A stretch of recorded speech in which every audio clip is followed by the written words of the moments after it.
Bonjour, je vous souhaite la bienvenue. Ici c'est Jennifer pour la rubrique This is my real story. Alors aujourd'hui la phrase clé c'est dans l'épreuve que le meilleur de soi sort. Alors je vais vous parler juste d'une histoire dans la Bible qui concerne Joseph. Joseph, il était le dernier de la famille et il a été vendu comme esclave par ses frères. Mais personne ne pouvait imaginer qu'il était appelé à gouverner tout un pays. Et souvent, dans le temps d'épreuve, on se pose des questions. Pourquoi moi? Pourquoi ça m'arrive? Pourquoi c'est pas quelqu'un d'autre? C'est tout simplement parce que Dieu veut faire sortir le meilleur de toi. Alors aujourd'hui, on va accueillir une personne qui a un peu le même parcours que Joseph. C'est dans l'épreuve que le Seigneur a sorti le meilleur d'elle. Je vous prie d'accueillir Rosie, la fondatrice de Street Made of God. Bonsoir Rosie. Bonsoir. Comment vas-tu? Ça va et toi? Ça va très bien. Et j'ai aussi le plaisir d'accueillir Yves, qui fait partie aussi de cette émission aujourd'hui.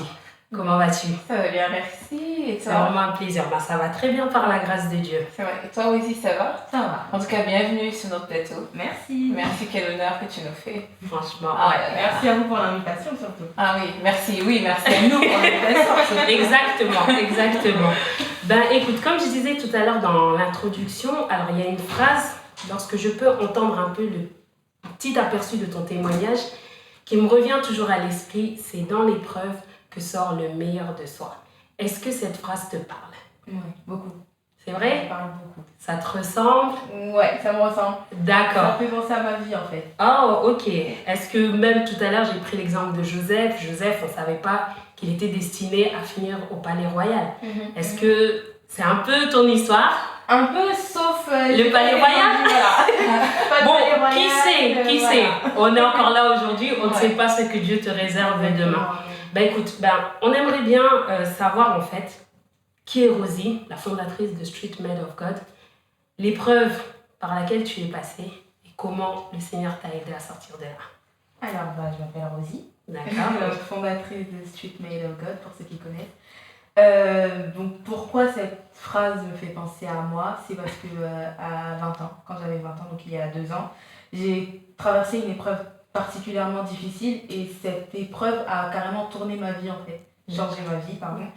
Et en fait, à mes 20 ans, donc je préparais mon BTS et ma mère est tombée malade. Donc sur le coup, je ne savais pas qu'elle était en train de tomber malade, donc elle était tombée malade. Donc j'avais remarqué, moi, ma soeur et elle-même, elle avait remarqué qu'elle perdait du poids. Donc on était toutes contentes, comme toutes les mamans. Ben, la femme, franchement, perdre le poids, c'est l'idéal. Sans effort en plus. Donc pour elle, c'était parfait. Et on me disait, oh mais c'est trop bien, oui, j'ai perdu du poids, c'est super et tout, je suis trop contente. Ok, et entre-temps, elle avait une douleur au sein, elle avait un kyste. Donc elle avait un kyste, elle est partie voir le médecin. Et le médecin lui a dit que voilà, vous avez un kyste, on va vous faire un traitement pour que le kyste puisse disparaître, etc. Et elle a quand même demandé au cas où si elle pouvait se le faire enlever. Le médecin lui a dit que ça ne servait pas à grand chose parce que ça allait lui donner une cicatrice inutile, donc autant en rester comme ça et suivre le traitement. Elle commence à suivre le traitement, donc les jours passent, elle perd toujours autant de poids. Et ce kyste commence à prendre un peu plus de place qu'auparavant. Donc elle retourne voir le médecin. Et le médecin lui annonce cette nouvelle qui a changé ma vie aujourd'hui. Et donc elle rentre à la maison, mais nous elle ne nous l'annonce pas ce que le médecin a pu lui dire. Et donc nous on a su qu'elle était partie au médecin. Donc quand je dis nous, je parle de moi et ma soeur et mon petit frère. On commençait à lui demander normalement, oui, qu'est-ce qui s'est passé? T'es partie chez le médecin, qu'est-ce qu'il a dit? Elle m'a dit non, c'est rien de grave, c'est toujours la même chose quoi. On n'a pas insisté, on a dit ah, ok d'accord. Et le temps passe et on voit qu'elle décide de se couper totalement les cheveux. On se dit bon, c'était pas la première fois. Ma mère aime bien faire ça, laisser pousser, couper, laisser pousser. Elle a dit ok d'accord, elle va se couper les cheveux. Mais au fond de moi, il y avait quelque chose qui disait c'est pas normal. Là, c'est pas normal. Mais je me rassurais, donc je me suis dit non, elle peut pas tomber malade, c'est pas possible, non. Et donc le temps continue à passer, elle perd du poids, elle est souvent fatiguée. On lui demande si c'est la grippe, va voir un médecin et tout, mais elle n'y va pas. Puis un soir, comme ça, j'étais donc dans cette période où je préparais mes examens pour avoir mon BTS. Elle nous annonce un soir qu'elle est malade, qu'elle a une tumeur. Quelque chose qui arrive souvent dehors, maintenant ça arrive chez vous. À la maison. Donc, quelque chose qu'on entend à la télé, dans les reportages. On n'imaginera jamais Voilà. que ça peut arriver. Et on voit que c'est sa maman qui portent ça, surtout qu'une maman, à peine elle a une grippe à la maison, tout le rythme de la maison change. C'est les mamans. Ouais. Donc merci. Merci. Voilà. Quand maman est fâchée, donc tout le monde est frustré à la maison. Et la maman est malade, et c'est pas un petit rhume. On commence à se poser plein de questions. Et moi, elle m'a prononcé le mot tumeur. Pour moi, c'était fini. Mais c'est juste impossible, insurmontable. Ce problème est plus grand que Dieu. C'est pas possible. Attends, alors je t'arrête. Tu viens de dire une phrase. Ce problème est plus grand que Dieu.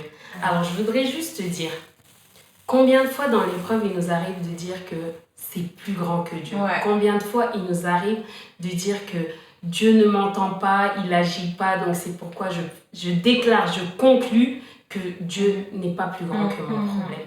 C'est grave. Je pense que toi qui me regardes, plusieurs fois, tu es passé par l'épreuve ou tu es peut-être actuellement dans l'épreuve et tu as plusieurs fois écouté, ça c'est un mensonge du diable qui te fait croire que ton problème est plus grand que Dieu.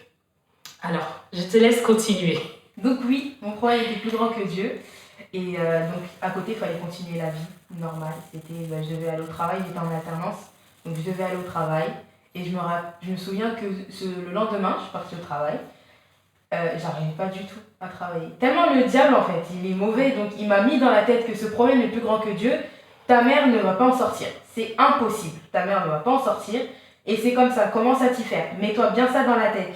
Et j'étais au travail et je regardais dans le vide. On me parlait. Je disais oui. Tu n'étais pas là. Et je sais qu'à un moment, j'ai craqué, j'ai tout fermé. Je me suis promenée, je ne sais pas où je suis partie. J'étais peut-être dans une autre ville et je marchais, je pleurais. C'était limite, je me roulais par terre en train de pleurer en me disant que voilà, ma mère, elle va y passer. Cette maladie a sonné à ma porte en fait. C'est là. Et donc le temps passe, ma mère perd sa maman au pays, donc au Congo. Et elle devait donc voyager. Et c'est à ce moment-là que mon père m'annonce en fait que ta mère n'a pas une tumeur en fait, c'est un cancer du sein. Et donc d'accord. Tu es déjà bas. Voilà. Et là, j'ai préparé mon BTS. Ma mère est malade. En plus d'être malade, c'est un cancer du sein.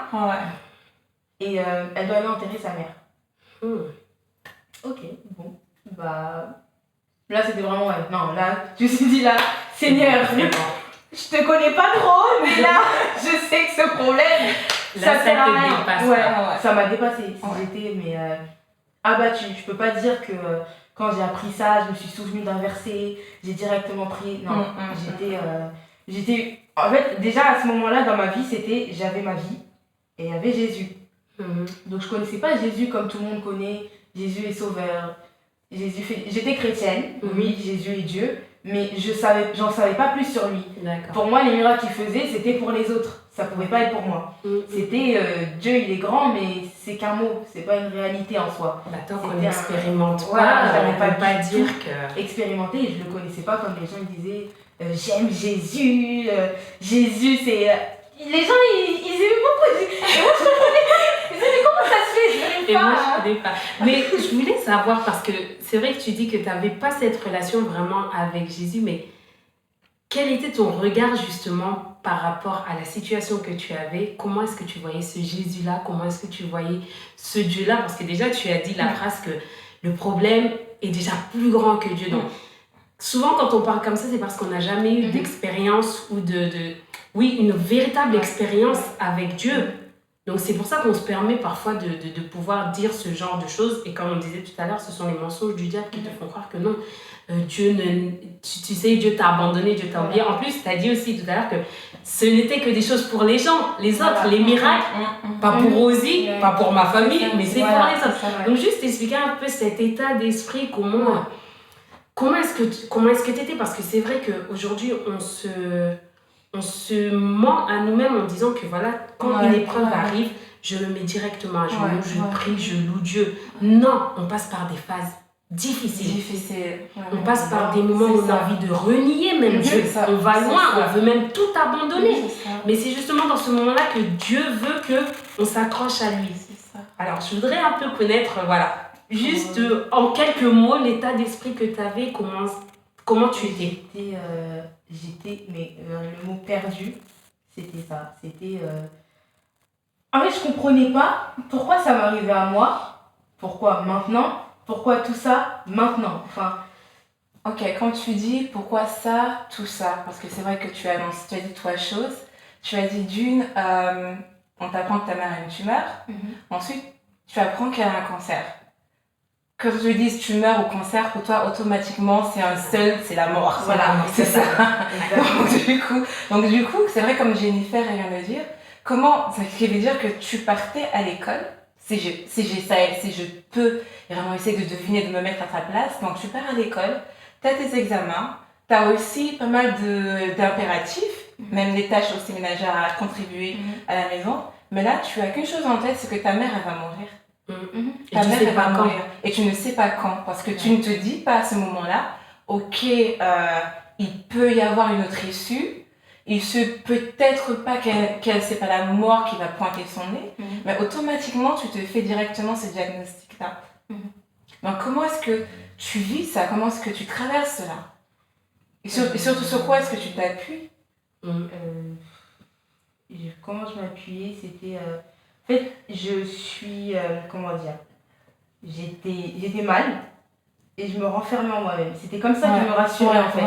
C'était je vais pas bien mais je le garde pour moi. Je vais te voir, je vais faire le meilleur sourire du monde, ça va super bien. Je vais écouter tes problèmes et ça sera comme ça. Et il y avait des moments où je me disais, bon, ok, le problème il est plus grand que Dieu, mais peut-être que... Il avait quand même une petite lueur d'espoir. Voilà. Et après, au bout d'un moment, j'ai eu cette phase-là et à un moment, c'était... Bon, j'ai trop tenu tête. Là, on va voir si vraiment tu peux faire quelque chose. Parce que toute seule, je peux vraiment pas. Et c'est à ce moment-là que sur les réseaux sociaux, j'étais quelqu'un qui publiait, comme toutes les filles, je publiais souvent des photos de moi, je faisais beaucoup de blagues, etc. Puis du jour au lendemain, on voyait moins de photos de moi.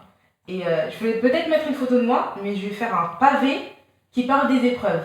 Wow. Et j'étais quelqu'un, je ne savais pas écrire. Donc quand en cours on avait des examens, des exercices, faites un résumé de nanana, c'était pas possible. Je savais pas écrire, je savais pas raconter une histoire. J'étais mais vraiment nulle. Et là, bizarrement, j'étais mal, mais dès que j'écoutais une musique, et que je commençais à écrire, et là je sais pas d'où ça venait. Excuse-moi, quand tu dis t'écoutais la musique, t'écoutais quoi comme musique? J'écoutais des adorations. Ah d'accord, parce qu'il faut bien qu'on... Oui, c'est exactement quand même. Parce que la musique aujourd'hui elle est tellement plus... Mais c'est vrai qu'à cette époque-là j'avais deux playlists. La playlist mondaine, donc j'écoutais moins l'autre. Voilà, j'écoutais plus la playlist Jésus. Et du coup c'était tous les soirs, j'attendais, mais j'étais pressée d'attendre ce moment-là. Parce que c'est comme si c'était un moment où on dirait que c'était Dieu, il me parlait. Et pour que je comprenne que Dieu me parlait, il fallait que je le dise à quelqu'un. C'est ça. Et ça me faisait du bien en même temps. Et en fait, c'était compliqué parce que c'était comme si la journée, c'était très très très difficile. Et le soir, je trouvais du repos parce que je parlais avec Dieu en fait. J'allais à l'école, j'allais au travail. Et dans ma tête, c'était oh là là, je vais rentrer chez moi. Je vais voir ma mère qui n'est pas bien. C'était rentrer à la maison, c'était le trou noir. C'était si je pouvais ne pas dormir à la maison, je l'aurais fait. Et bon, j'aurais eu des problèmes avec mes parents. Donc je rentrais et j'évitais d'être confrontée à la maladie.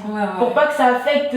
J'étais en train de faire connaissance avec ce fameux Dieu et je voulais pas trop en savoir plus sur cette maladie pour pas que ça affecte ma foi avec Dieu, pour pas que j'ai encore peur et que je me dise encore une fois que ce problème est trop grand que Dieu. Plus grand que Dieu, pardon. Et du coup, c'était tous les soirs, il fallait que je publie Garder la foi, alors que moi-même j'étais. Voilà, j'étais toute mouillée, j'étais en train de pleurer. Et il y avait un truc qui me réconfortait en écrivant. Et la thérapie à toi, bien sûr. Et je connaissais pas la parole à ce moment-là. Je connaissais pas du tout la parole de Dieu. Je pouvais pas sortir de versets clés. Du coup, sur internet, j'ai tapé foi et je savais plein de versets. Merci internet. Encore courage. Et je voyais que ces versets-là, ils faisaient du bien. Et d'un côté, il y a un truc qui me disait, ça se trouve, il y a quelqu'un qui passe aussi une période difficile. Si ça peut m'aider, ça peut très bien l'aider. C'est ça. Et donc, petit à petit, mon compte, il changeait. Et les gens me demandaient, mais Rosie, qu'est-ce qu'il y a? Tu publies pas de photos de toi, tout ça? Je dis non, ça va bien. Il n'y a pas de souci. Et entre-temps, avec ma famille, on commençait à prier tous les soirs. pour que Dieu puisse se manifester dans la vie de ma mère. C'était une chose qu'on ne faisait pas auparavant. Et petit à petit, on commence à prier et il y a une foi qui s'est installée dans la maison et qui a fait que ma mère est le miracle vivant aujourd'hui. Tant qu'on ne connaît pas les épreuves, on ne connaîtra jamais Dieu sous un autre jour. Aujourd'hui, tu peux dire que tu connais Dieu en tant que Jéhovah Rapha parce qu'il a guéri maman. C'est ça. Mais hier, est-ce que tu pouvais l'appeler comme ça? Impossible. C'est Je ne comprenais pas pourquoi je l'aurais appelé comme ça. Les gens ils disaient oui, il a vaincu la mort. Je comprenais ce qu'ils voulaient dire. Mais je l'ai pas vécu. Voilà, oui, j'ai compris. Il a la croix, il a été résisté. Mais ça, pour moi, ça me regardait pas en fait. J'étais pas concernée par ces paroles-là. Et je voyais que Dieu m'appelait par différentes personnes qui me disaient oui, parce que moi j'allais à l'église parce qu'il fallait aller à l'église. Je n'allais pas à l'église parce que j'en avais besoin, parce que il faut. Parce que tes parents t'y amenaient, c'est ça? Voilà, j'ai grandi comme ça et puis après moi-même j'avais pris la décision d'aller à l'église, mais c'était voilà, j'y vais tous les dimanches parce que c'est comme ça, il faut aller à l'église tous les dimanches. Et à côté on me disait ah toi tu dois servir Dieu. J'ai dit oh. Avec tout ce que je traverse, ça suffit, j'ai assez de problèmes. Non, tu dois servir Dieu, toi tu vas prêcher la parole. J'ai dit oh non, là par contre, je connais même pas la vie, vous voulez que je raconte quoi? Et c'était sa manière à Dieu de m'appeler, il a vu que je répondais pas. Et par un autre moyen. Voilà. Et tu l'as fait. Après, c'est vrai que j'aimerais dire quelque chose parce que souvent, en fait, lorsqu'on traverse une épreuve, on aime bien dire que c'est de la volonté de Dieu, c'est Dieu qui l'a imaginé, c'est Dieu qui l'a conçu. Je vais me répéter parce que c'est quelque chose que j'aime énormément dire. Moi, je ne crois pas du tout que Dieu... En fait, Dieu fait ce qu'il veut, certes, mais je ne fais pas du tout partie des personnes qui croient que... Pour que Dieu puisse te parler, ce qu'il fait, c'est qu'il impose une maladie ou il envoie, il infuse, il injecte un problème sur quelqu'un juste pour attirer tes regards ou ton attention.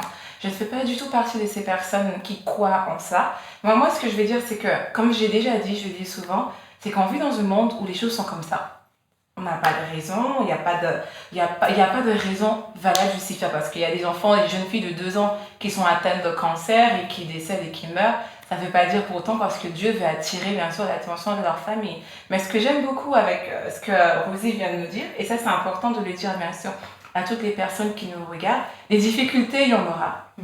Les difficultés il y en a et les difficultés on en a eu. Et ce qui est bien c'est que quand on arrive avec Dieu, Dieu ne nous laisse jamais seuls. Parce qu'elle a dit tellement de choses aujourd'hui et je vois à travers chacune de ces phrases, à travers chacun de ces mots, ça représente en fait nous, notre façon de penser, notre mode de fonctionnement, notre façon de réfléchir parce qu'il nous arrive quelque chose d'assez puissant, c'est même traumatique. La première des choses qui me vient à l'esprit, c'est pas pose le genou par terre et prie. Jamais. Il faut déjà que j'essaye d'abord, il faut déjà que j'essaye de comprendre. Pourquoi? Voilà, comprendre déjà l'événement qui m'est arrivé, essayer déjà comprendre pourquoi. Et surtout, elle a dit une chose, c'est que l'après-midi, pourtant, elle était vraiment tourmentée parce que du coup, elle y pensait énormément à ses parents. Elle pouvait plus se concentrer pour ses études. Mais en plus, elle devait encore arriver chez elle et faire face à la réalité. Ce qui était, écoute, parce que Rosie, elle avait déjà dans sa tête que sa mère, elle allait mourir. C'était encore la voix, qu'est-ce que je voulais dire, comment faire avec elle, je ne sais pas. Et ça arrive à chacun d'entre nous.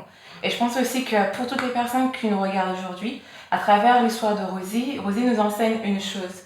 Donc du coup, c'est qu'en toute chose, il faut seulement croire en Dieu. Parfois, les choses seront plus puissantes que nous, mais le verset que j'aime beaucoup, et j'entends, c'est Jennifer qui dit souvent ça, Dieu ne nous fait jamais supporter des choses au-delà de nos capacités, de nos forces. J'espère que c'est bien comme ça, d'ailleurs. Et aucune tentation n'est survenue qui soit au-delà de nous. Oh punaise, comment tu l'as transformé la version? Moi j'ai dit la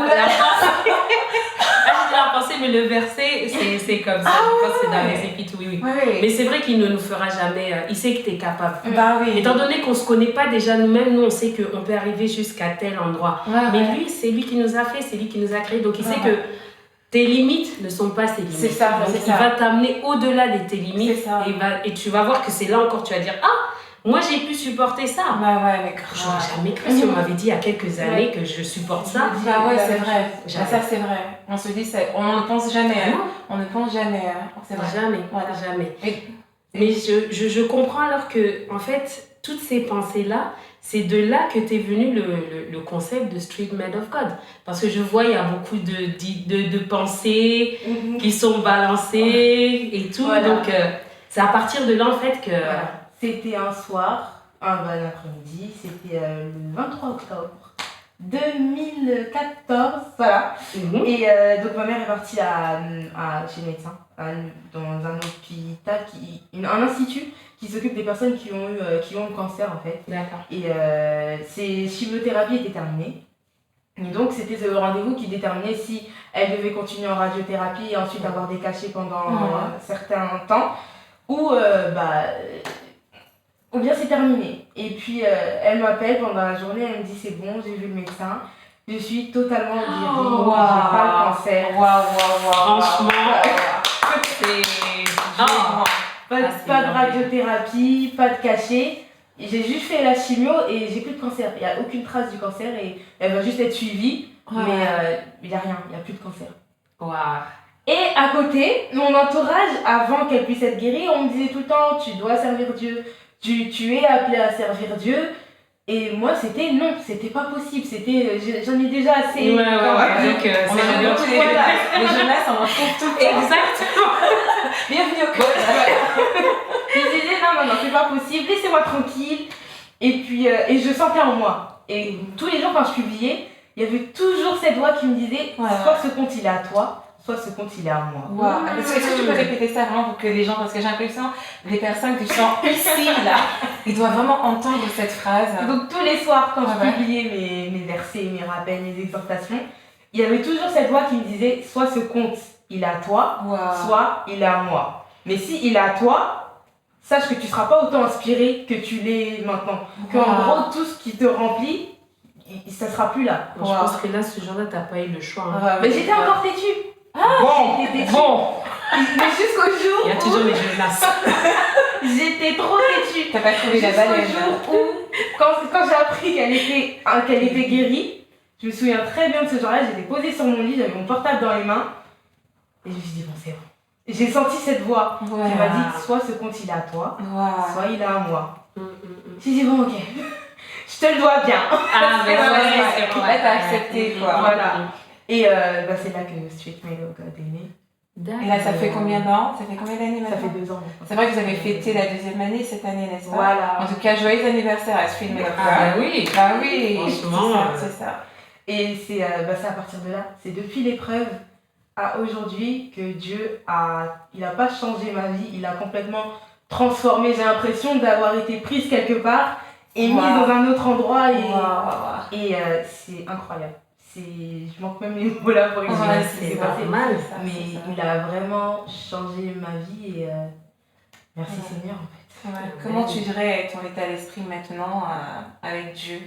Qu'il faut lui faire confiance en tout temps. C'est difficile, Ouais. c'est très facile à dire, Ouais. à appliquer c'est compliqué, C'est mais vrai. c'est un Dieu qui est plus grand que ce monde. Donc, Ouais, si le monde nous impressionne, c'est que ce Dieu-là n'est même pas impressionné en fait par ce C'est monde. vrai. C'est qu'il est plus grand que n'importe quoi. C'est vrai que c'est facile à dire, mais quand on le vit, une fois qu'on l'a vécu, on comprend le sens de « il a vaincu la mort ». Amen. On comprend tout de suite de qui est Jésus-Christ.